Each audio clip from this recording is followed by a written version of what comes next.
Well, the redoubtable and always prepared Jim Marrs is with us today to talk about something that came and went in the news all too quickly a couple of weeks ago. On November the 8th, a CBS News helicopter from Los Angeles videotaped a contrail that immediately became world famous because it appeared to be the contrail of a missile rising up about 35 miles off the coast of Los Angeles. Extraordinarily dangerous event, to say the least, and initially there was a lot of public fear. However, shortly thereafter, the internet was abuzz with rumors that this wasn't a missile at all, but rather the contrail of a incoming flight from Hawaii, either a United Airlines flight or a U.S. Airways flight. Time has passed. The FAA can easily tell us precisely which flight it was. The FAA has remained silent. The Pentagon, which initially took an interest immediately stating this wasn't a national security threat, has remained silent. No one has told us what flight it was. Well, one reason they might not want to do that would be if they identified the flight, it might be quite easy, or would be quite easy, to go back to the flight path and find out exactly where the airplane was when the contrail appeared. We can't do that because the FAA won't confirm the flights. So where are we now? And that's what Jim Marrs has been thinking about and doing some research about. Welcome to the show, Jim. Hey, Whitley. Always good to be with you.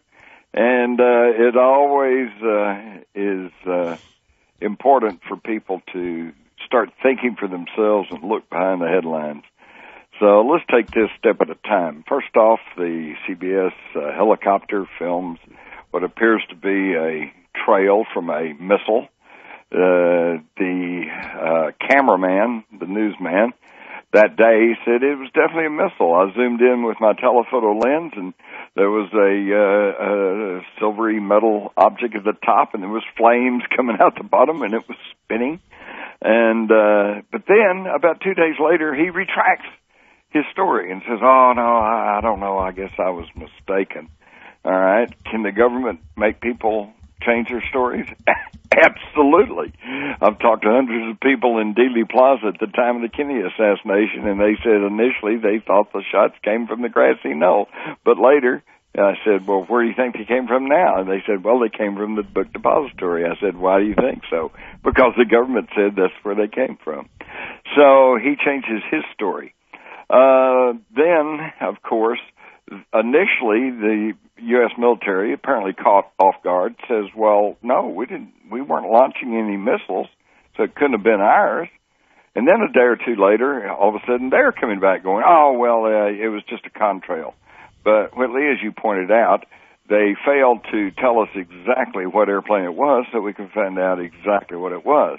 Now, balancing that, we have Brigadier General Jim Cash, an Air Force general, who in a blog says during the late 80s I was assigned to NORAD as a command director initially, and later as assistant director of operations for NORAD inside Cheyenne Mountain Complex. And he was leading missile launches. They had all these sensors, and he was intimately involved with missile launches. He also flew U.S. Air Force fighters to include the F-106, F-4, F-15, F-16, and commanded an F-15 squadron and F-16 wing. And he says, quote, in my opinion, there's no doubt that what was captured on video off the coast of California was a missile launch.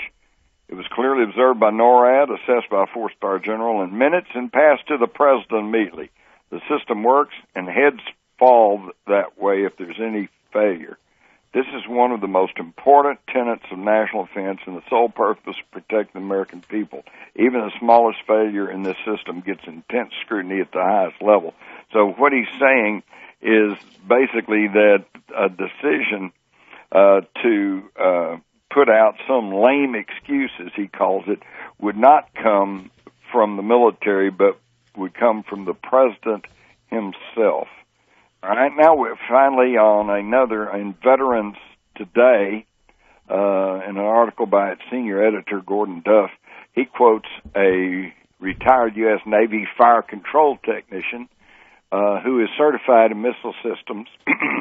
He worked with the Navy's Harpoon, Tomahawk, and ASROC missile systems. And he saw the video, and he said, first, I know it's a large missile because it did not exhibit the typical corkscrewing trajectory of a beam-riding missile as it tries to acquire the targeting beam. This tells me it's a big boy with a complete guidance system installed in it, which we called a fire-and-forget missile, because once it's launched, its internal guidance system takes over, and there's no real need for external control. And I'm fairly confident it is not one of ours, says this Navy fire control technician. As the vapor trail appears dirty, it looks brownish. I've personally been involved in these launches, and he said basically the U.S. missiles burn very clean, whitish blue, not dirty, brackish brown. The missile had rather crude fuel cells, which tells me this is not one of ours. And lastly, but not leastly, one of my personal old friends and high school buddies was a missile launch officer for the Air Force. And I talked to him about this, and he said, there's no question about it, this was a missile launch. So they're lying to us. They're lying to us. But, hey, would the U.S. government and the Pentagon, the president, lie to us? Well, no, boy, there was a time, Jim, when I would have been deeply offended to hear you saying that. But since I've had the Close Encounter of the Third Kind in 1985, I've seen that the U.S. government is actually just a tissue of lies. Of course, they lie to us about everything. Exactly. Would they lie to us? Only continually. They lied to us about, light at the end of the tunnel in Vietnam. They've lied to us about 9/11. They've lied to us about weapons of mass destruction in Iraq. They've lied to us about they're still hunting for Osama bin Laden, although they know he's been dead almost 10 years. I mean, is it just lie upon lie upon lie? And the thing is, people are catching on to that. And this is what this General Cash also said. He said it's very counterproductive. Said people are their confidence in the government is eroding, and when they tell us cheap lies like this that are easily seen through by anybody with any sense, then this is self-destructive. But now, so what's going on? What would this be about? Well, according to the Russians, they said their satellites picked it up. It was a launch from a Chinese submarine, and it was an ICBM type missile. And I've been doing my homework, and I do find under some military sites that the Chinese have now developed the JL-2 submarine-launched ballistic missile, and it is deployed on their class JIN submarines, has a range of 7,200 kilometers, and since this was launched 35 miles off the coast of Los Angeles, that means, let's see, probably everybody in the United States is vulnerable.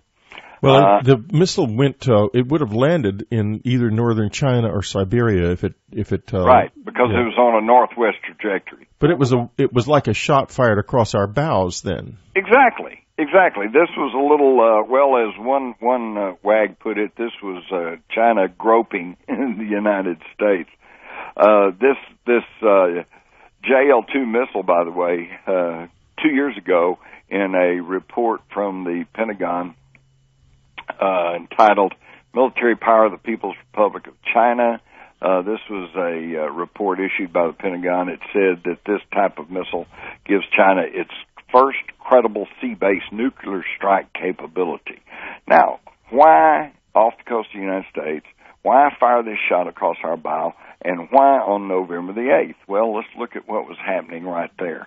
We've got President Obama is over in Asia. Okay, Jim, we're going to look at that all right, but we're going to look at that in a couple of seconds because we've got to take this time for a brief break in the There are going to be some commercials in the free section of Dreamland. In the subscriber area, we'll be getting back to Jim's conversation with Jim in just an instant. And for subscribers, there is an interesting interview with Darren. Darren is a contactee. He has been interviewed by Ann Strieber before. I interviewed him this time because it has something to do with the night of November the 8th. Darren and his wife have seen and successfully documented quite a number of UFOs in Orange County, and something happened to them late that night that is quite unforgettable. And we don't know whether it's related or not, but listen to what Darren has to say about it. It's very, very strange stuff. We'll be right back.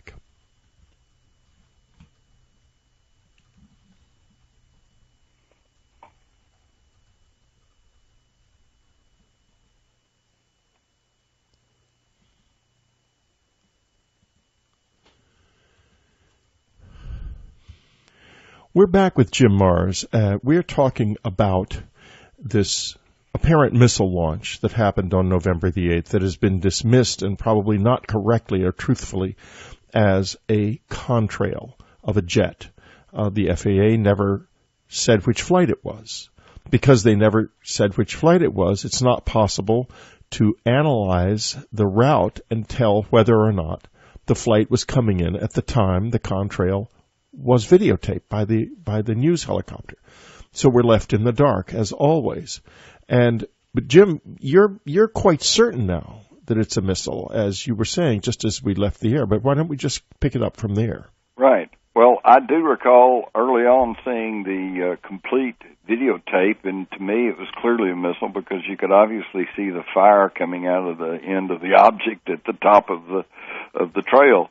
But yet, within a couple of days, the only pictures I could find, either on YouTube or maybe I was not looking in the right place, but was edited versions or still photographs, which did not show the tip of the thing, which again is misleading because then that allows you to argue that it was some sort of optical illusion. It was actually a plane flight coming in, east to west, and just kind of gave the impression that it was going up in the air. I'm sorry, maybe I'm just becoming too cynical. But we're left with the question of why would they do this? Why would China launch a missile, ICBM-type large missile, off so close to our coast? And it was hitting in a northwest trajectory, which means it would have landed in China, or perhaps up in the even further north. In Siberia. Siberia, yeah. And why would they do this? Well, let's look at what was going on. President Obama was going to the Far East for a G20 summit in Seoul, Korea, and for the Asia-Pacific Economic Cooperation Summit in Tokyo also.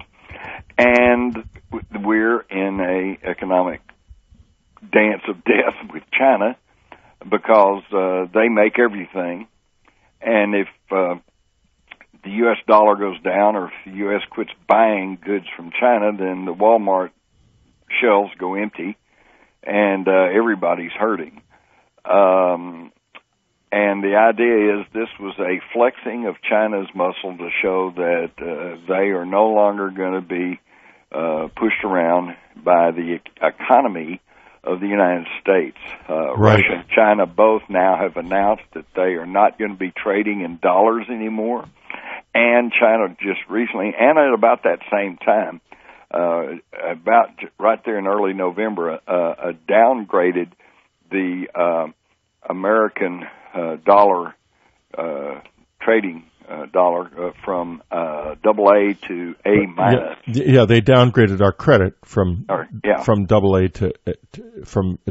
A minus. Yeah, that's so correct. They're downgrading, and at the same time announced that they would be trading with Russia in local currencies rather than in dollars. Exactly. Now, of course, the thing that has propped up the U.S. dollar for decades now has been nothing but our military strength and nuclear weapons. So I think this may have been an attempt to show, hey, we can do this too.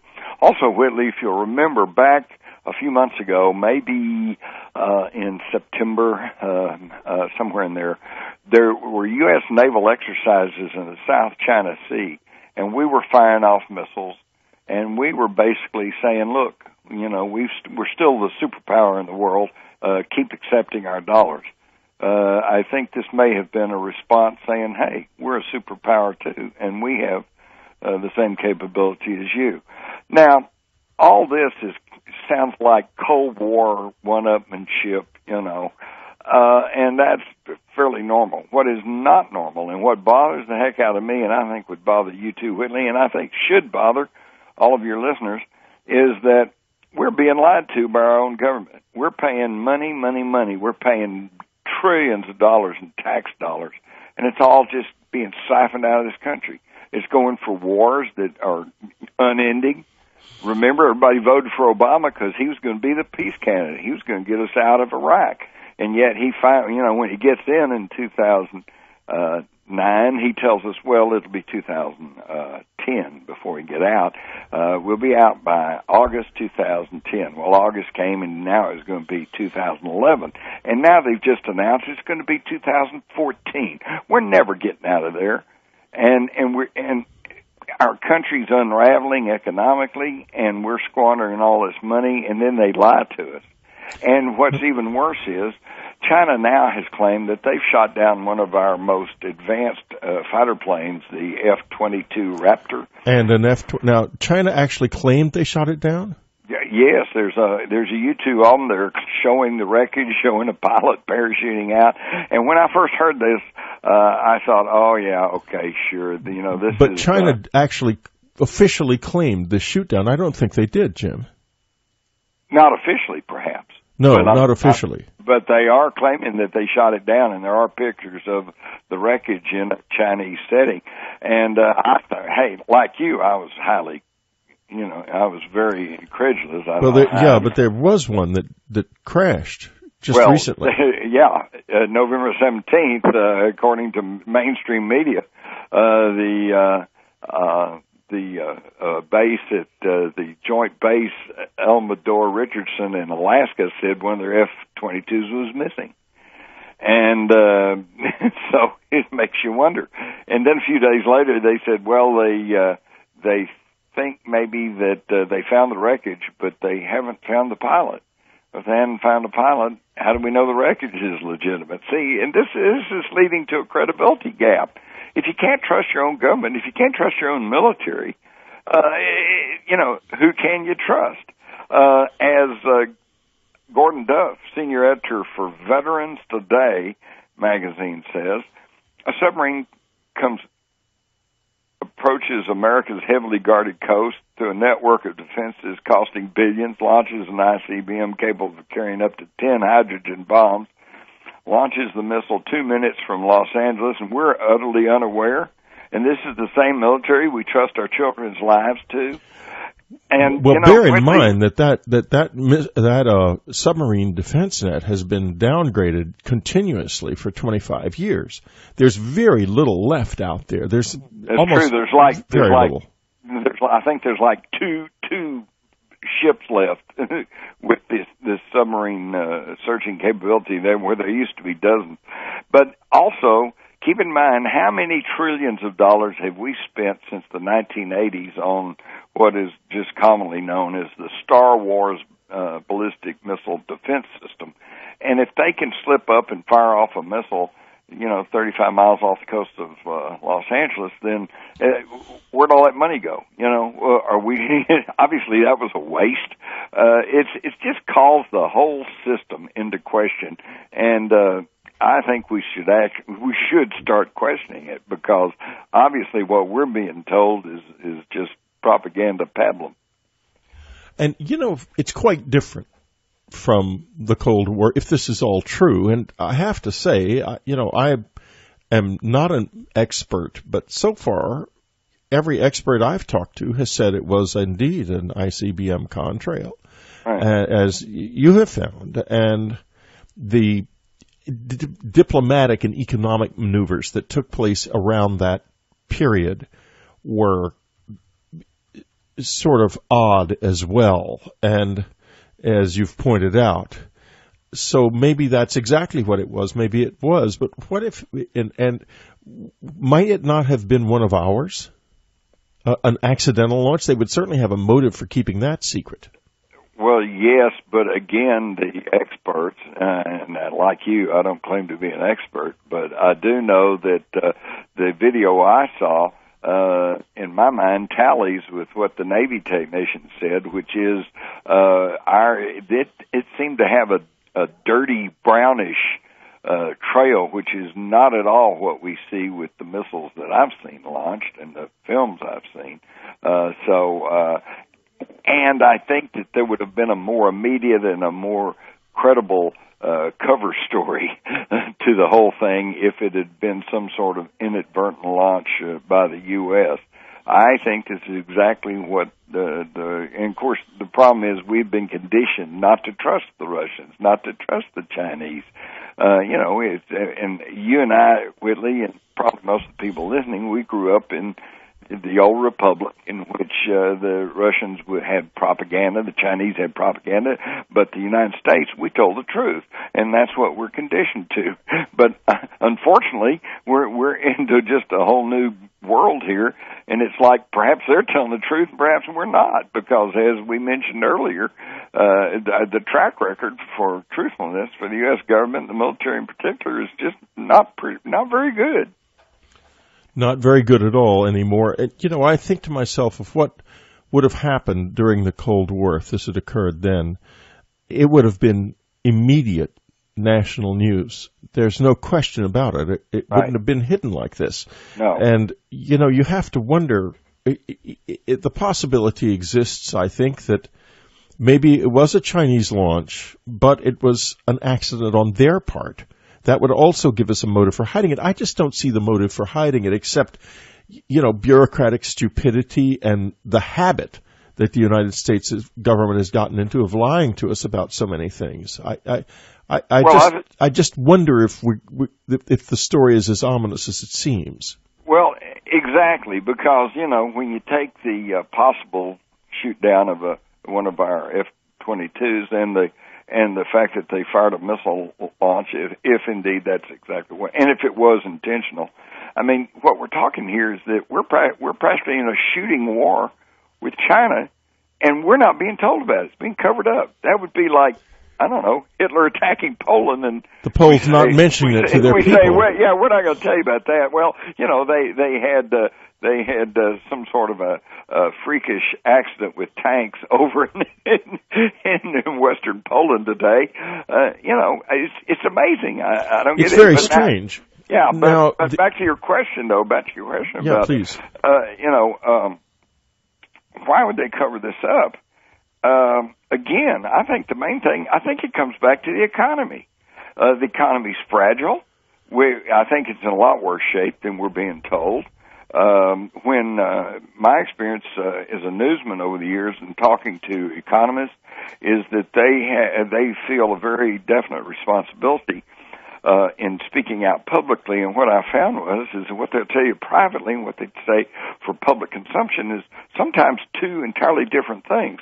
And there's a reason for that, because if economists, especially ones with large followings and that have have the microphone to a large segment of the population, if they say things are getting bad, well, then it's a self-fulfilling prophecy. People then hoard their money and they won't buy stocks and bonds, and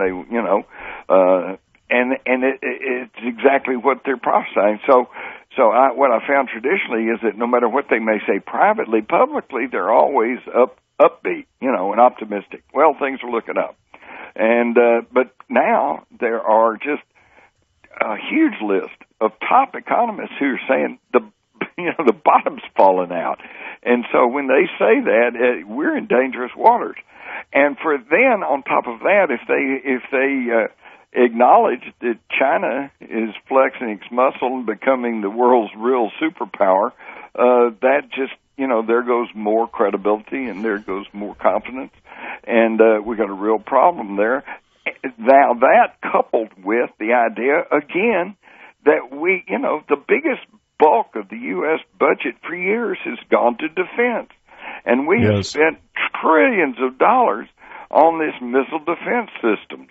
And they're asking for more and more now. In fact, that's one sneaky thing here. Perhaps this is some sort of false flag thing pulled off by our own military to try to get their budgets increased and maintained at those levels. But they've pulled that for so long. I find it hard to believe that they would go to that extent. But I think the main thing is that they just don't want to acknowledge that all of these billions of dollars, tax dollars, that could have gone for education, for helping people, for building up the infrastructure in this country, has just been wasted. Yeah, well, that would seem to be a pretty good motive, and we're going to talk a little bit more about the economy and the situation that it's in and where we're going and how that relates to this possible belligerent relationship, secret belligerent relationship with China when we get back. We'll be right back.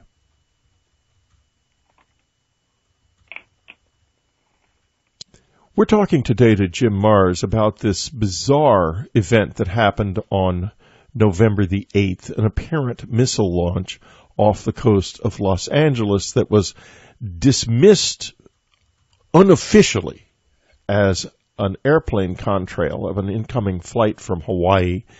There was never any official denial of that, however. The official world remained silent on what it was and hoped the story, I suppose, would just sort of fade away.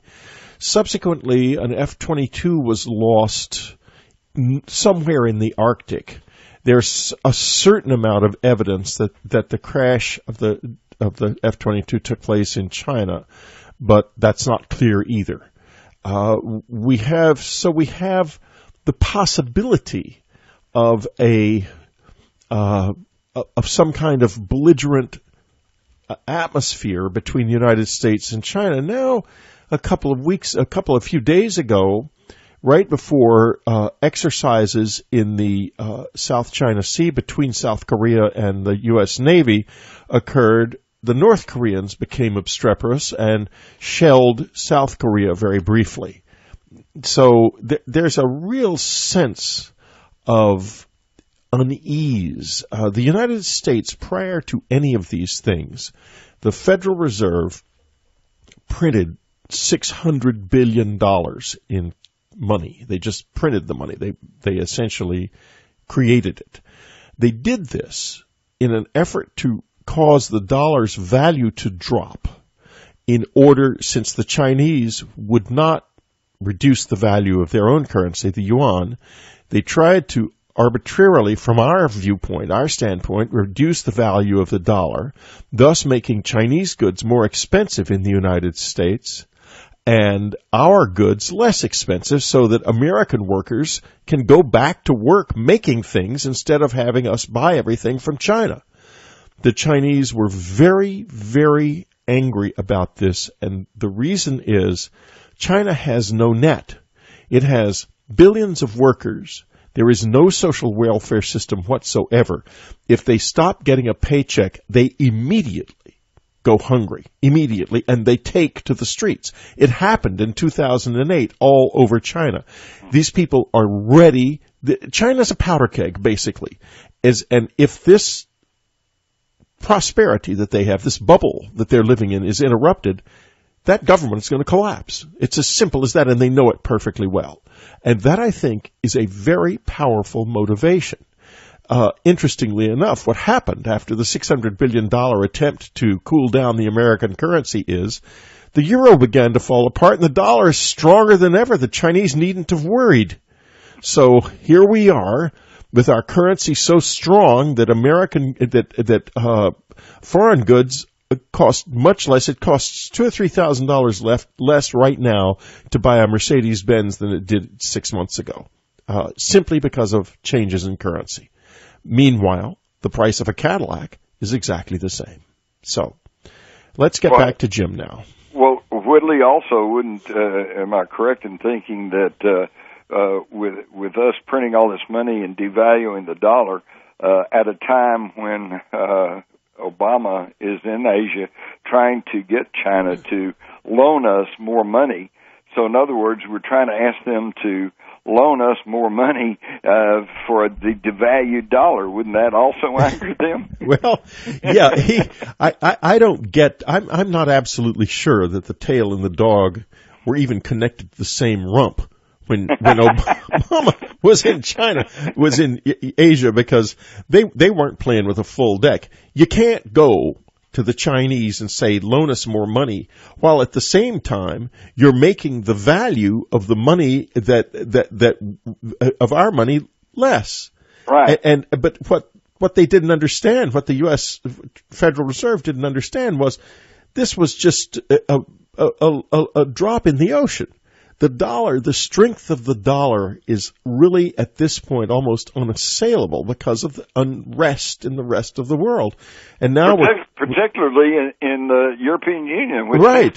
which seems to be coming apart at the seams because the people in France and Germany and some of the strong economies, probably correctly, are really chafing in the fact that they're having to bail out Ireland and Italy and some of these other places. Greece, Portugal, and Portugal. Why should we be bailing them out? And of course, we should be as upset as they are. But we are bailing them out. What are we doing, bailing out all these other people? We are bailing them out. The one thing that they never say in the press is where the money in the International Monetary Fund comes from. It comes from us. Exactly. So, when you say when the EU is bailing out Ireland with the help of the IMF, translation. The EU is bailing out Ireland with the help of the American people. Yeah, U.S. taxpayers. That's right. It comes right out of our pockets. Exactly. And when Ben Bernanke, the chairman of the Board of Governors of the Federal Reserve System, is asked by Congress, these credit swaps that we're sending over to these foreign banks, and he's asked, how much money do they get, which banks they go to, and what are they putting up as collateral? He tells the U.S. Congress, he thumbs his nose at us. He said, the Federal Reserve System is a private banking system. I don't have to tell you that. That's right. They won't even tell us where our money's going. This in a kinder, gentler age, in the days of the old republic, people would be up in arms. But I guess in today's zombified America, they just keep watching TV, and just keep partying. I think it's possible that the Chinese government might become incredibly belligerent if they felt that we were trying to force the issue with their currency. And I do think it's possible that they might have resorted to a military warning. And if so, then the Chinese government is as inadequate as an institution as it looks from the outside, because that's a very, very dangerous and foolish thing to do on the one hand. On the other hand, because the Americans kept it secret, that puts all the cards in the hands of China. Exactly. They won. That means that we will not see any further attempts on the part of the United States, would be my guess, to reduce the value to increase the value, of the yuan, meaning that we're going to stay jobless over here. And, it's unfortunate because there isn't enough work in the world for everybody right now. And we need some of that work to come home. The only way to do that is to reduce the value of the dollar. That way, things from abroad get more expensive. And people buy homemade stuff. But of course, that's you're basing this, I presume, on the assumption that the true rulers of the United States, and I'm not talking about the bought up minions in Congress and the media. I'm talking about the true rulers, that they really want the United States to be successful and vibrant, and and I'm not sure that's the case. I think they are trying. It's not clear, is it? Down. It seems to me that the whole thrust of the way the economy has been working for the past really 25 years has been to make the average American more and more helpless and more dependent on the next paycheck. Right. The whole idea is to bring about their new world order, which is to drag the United States standard of living down to a minimal level so that it blends with the rest of the world. But Whitley, look at this as just backing off and looking at the broadest picture. Would you agree with me the United States of America still is very, very rich country in resources? Oh, it is a rich country in resources. Okay, and we have a reasonably literate workforce that really wants to work, right? A very good workforce, an excellent workforce. That's right. Good workforce, lots of raw materials and lots of resources. Therefore, why is it that we're in such bad economic straits? And I submit to you, there's only one reason. Because somebody wants it that way. Well, that would be why American companies have been given tax breaks for years to send jobs abroad. Exactly. And why they have been allowed to do that. The Germans didn't allow it. And the result right now is the German economy, the German fisc is not in debt. The German economy is healthier than the United States economy. People are working because they still have a manufacturing base. My God, when you drive through the Midwest from city to city, as I have done, you see the results of all of that work being sent abroad.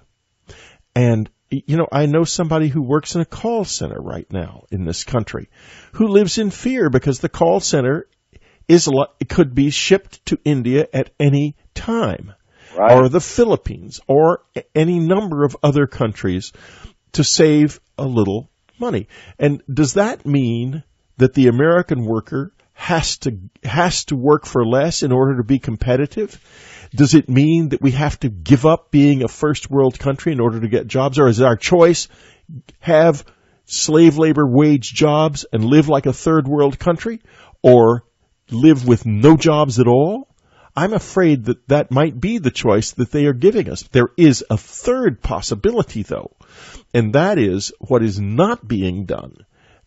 We should be spending, if we're going to spend a lot of federal money, let's spend it on innovation, on finding new ways to do things. Instead, for example, of screaming and yelling that there is no such thing as global warming, let's innovate and make jobs innovating.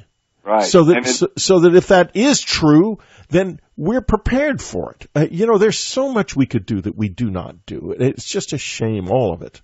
That's right. And why is it that way? And again, I submit to you, because somewhere somebody wants it that way. You don't want it that way, I don't want it that way, and I don't think anybody listening to this program wants it that way. So why is it that way? Because somebody wants it that way. Well, and we need to find out who those people are, and we need to start exercising our power as a free people, because there's more of us than there are of them, and it's time to take back control of this country. Well, Jim, thank you very much as always. Thank you. That was good. Give them something to think about anyway.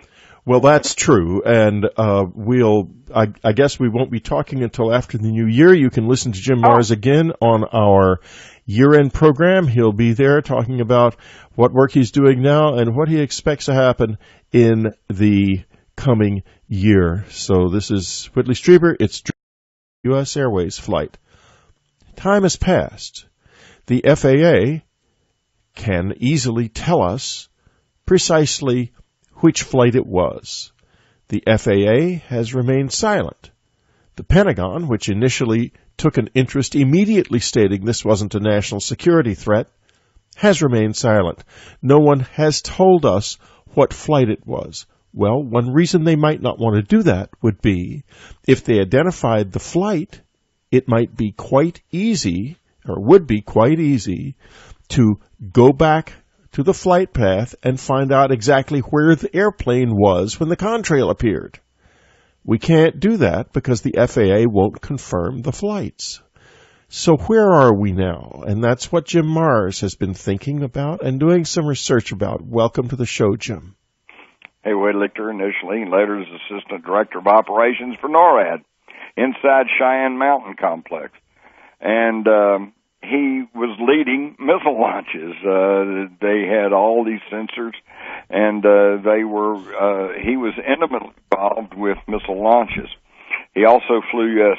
Air Force fighters, to include the F-106, F-4, F-15, F-16, and commanded an F-15 squadron and F-16 wing. And he says, quote, "In my opinion, there's no doubt that what was captured on video off the coast of California was a missile launch. It was clearly observed by NORAD, assessed by a four-star general in minutes, and passed to the president immediately. The system works, and heads fall that way if there's any failure.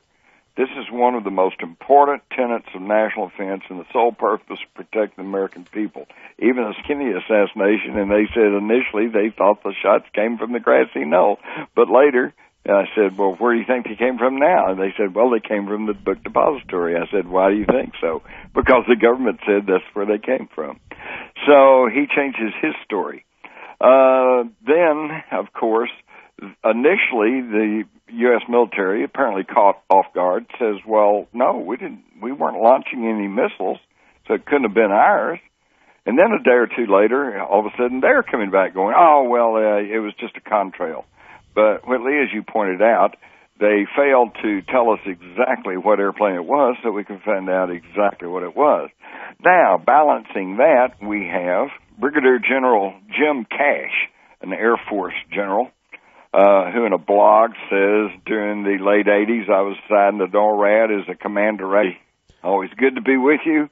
And it always is important for people to start thinking for themselves and look behind the headlines. So let's take this step at a time. First off, the CBS helicopter films what appears to be a trail from a missile.